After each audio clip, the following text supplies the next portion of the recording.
everyone, I am Pranita Pari and I am a CBSE 12th grader, and from today onwards I am going to officially start my class 12th.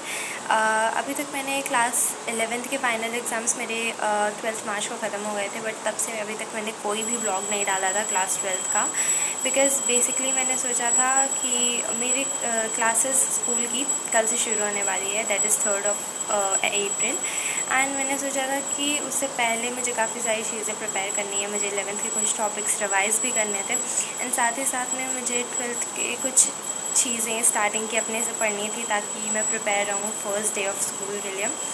सो या there are some things जो मैंने class 12th के लिए अपनी ख़रीदी हैं, some stationery things I bot.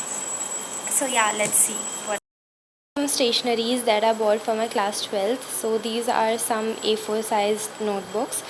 These are for my fair work, and here are also some.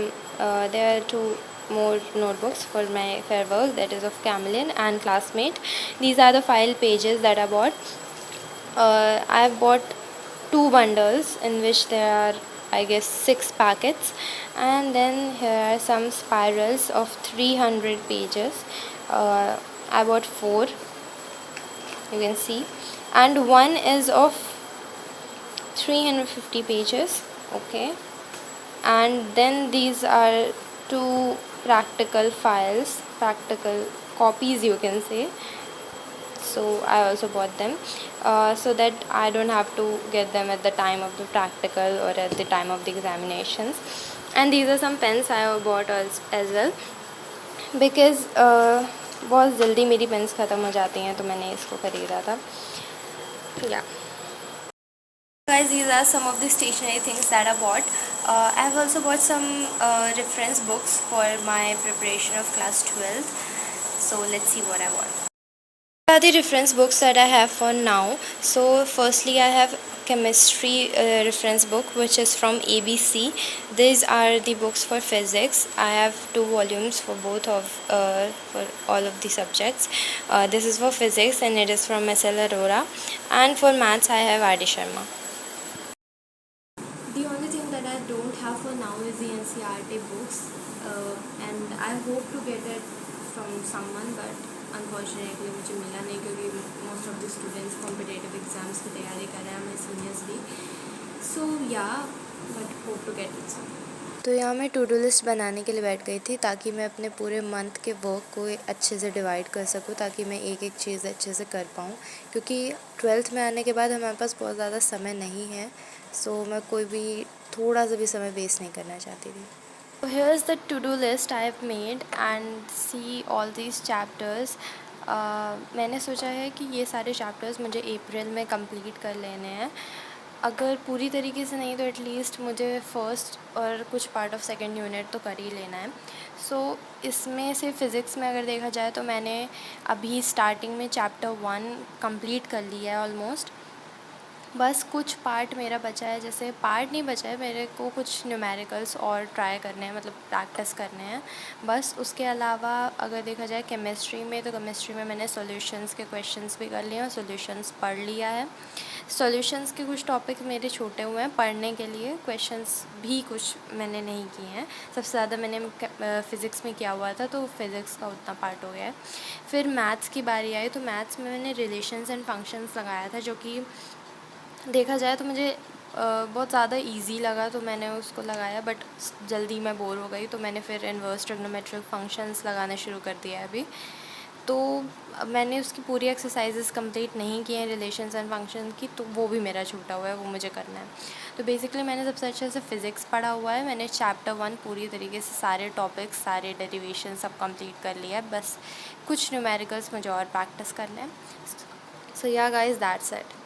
सबसे पहले यहाँ पे मैंने इन्वर्स ट्रिग्नोमेट्री वाला पार्ट करना शुरू किया है, क्योंकि इन्वर्स ट्रिग्नोमेट्री का काफ़ी सारा पार्ट मुझे प्रैक्टिस करना था मेरे स्कूल खुलने से पहले, ताकि वो पार्ट मेरा तैयार है. क्योंकि जहाँ तक ज़्यादातर चांसेस रहते हैं कि रिलेशन एंड फंक्शंस बहुत ईज़िली हो जाता है और बहुत समय उस पर नहीं दिया जाता है. और जितना मैंने लगाया है 12th का रिलेशन एंड फंक्शन, वो बहुत ईजी था. तो बेसिकली वो वाला पार्ट तो मेरा हो गया है. थोड़ा सा जो एक एक्सरसाइज बस बची है मेरी, आई गेस, तो वो मैं कंप्लीट कर लूँगी. वो आज ही मैं कंप्लीट कर लूँगी और मे बी कल. तो इन्वर्स ट्रिग्नोमेट्री वाला पार्ट मैं कर रही हूँ।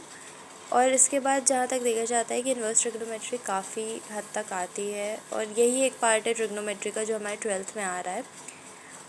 बाकी ज़्यादातर पार्ट 12th का मैथ्स का डिफरेंशिएशन एंड इंटीग्रेशन पे बेस्ड है।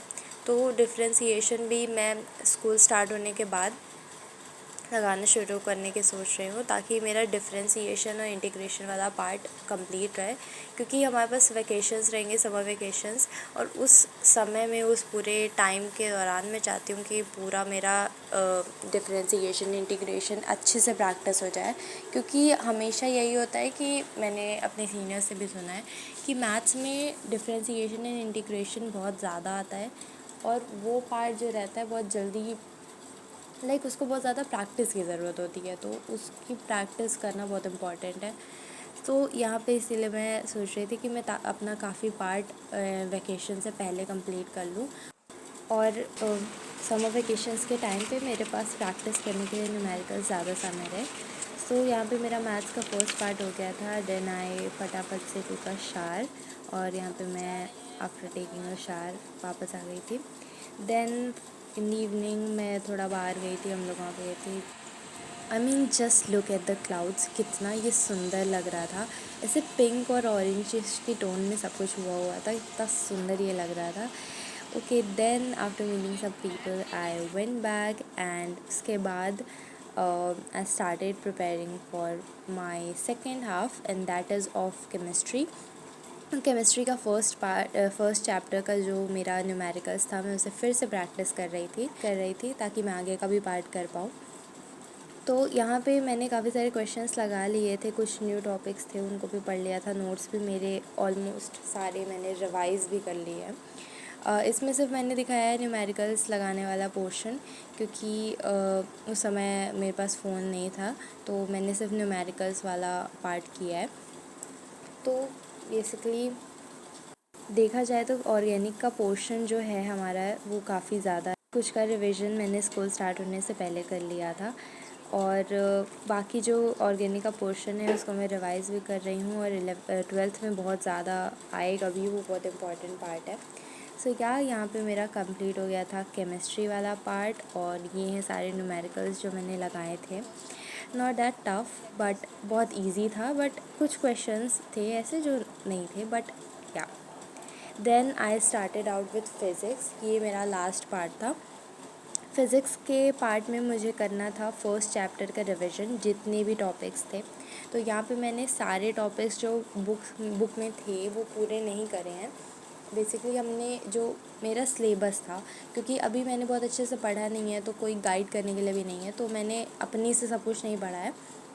जो मेरा सिलेबस था मैंने वो सिलेबस से सारे टॉपिक्स पढ़ लिए हैं, सारे न्यूमेरिकल्स लगा लिए हैं, और वही मैं सारे रिवाइज़ कर रही थी। तो कुछ टॉपिक्स ऐसे हैं, ऐसा नहीं है कि मैंने काफ़ी सारे छोड़े हैं, बस बहुत कम कुछ टॉपिक्स ऐसे हैं जो मैंने छोड़े हैं, क्योंकि वो सिलेबस में हमारे था नहीं, और मैंने सोचा है कि मैं पहले इसको अच्छे से रिवाइज़ कर लेती हूँ, अच्छे से पढ़ लेती हूँ, उसके बाद मैं वो जो कुछ टॉपिक्स बचे हैं उनको करूँगी, ताकि एटलीस्ट मेरा ये वाला पार्ट कंप्लीट रहे और स्ट्रॉन्ग रहे ये पोर्शन मेरा।